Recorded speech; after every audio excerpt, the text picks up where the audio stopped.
दोस्तों, आज मैं तुम्हें सुनाने जा रहा हूं एक भयानक कथा भगवान विष्णु के सुदर्शन चक्र की। बहुत साल पहले नदी के किनारे एक प्राचीन मंदिर था। कहते हैं उस मंदिर में रखा था भगवान विष्णु के आशीर्वाद से पवित्र एक प्रतीक सुदर्शन चक्र का प्रतिरूप। वो कोई साधारण धातु का टुकड़ा नहीं था, बल्कि उसमें दिव्य शक्ति समाई हुई थी। गांव वाले मानते थे अगर कोई इसका अपमान करेगा तो उसका अंत निश्चित है। लेकिन लोभ इंसान की आंखों पर पर्दा डाल देता है। एक रात गांव का ही एक लालची साहूकार, नाम था विष्णुपद, मंदिर का ताला तोड़कर वो प्रतीक चुरा लाया।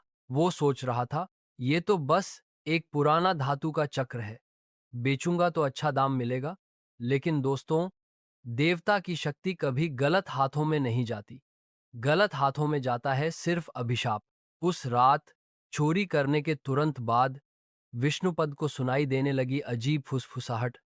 लौटा दे, लौटा दे।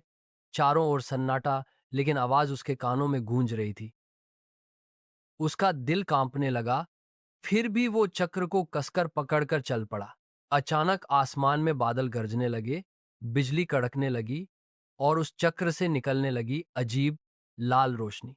उसकी आंखों के सामने प्रकट हुआ एक भयानक दृश्य। विशाल सुदर्शन चक्र आग जैसी लाल चमक के साथ आसमान में घूम रहा था और उसके भीतर से आ रही थी गूंजती हुई आवाज, धर्म तोड़ने वाले, तेरा बचना असंभव है। विष्णुपद पागलों की तरह भागने लगा, लेकिन वो चक्र उसका पीछा करता रहा। जिधर वो भागता उधर पेड़ गिरते, जमीन फटती। गांव वाले खिड़की से देख रहे थे, लेकिन कोई हिम्मत नहीं कर पाया बाहर आने की। आखिरकार वो सुदर्शन चक्र सीधा विष्णुपद के ऊपर आ गिरा। एक दिल दहलाने वाली चीख, और फिर सब खामोश। सुबह जब गांव वाले देखने गए तो वहां कुछ भी नहीं था, बस जमीन पर राख की एक ढेरी और टूटा हुआ ताला। मंदिर के अंदर वो चक्र अपने आप वापस जाकर अपनी जगह पर टिक चुका था।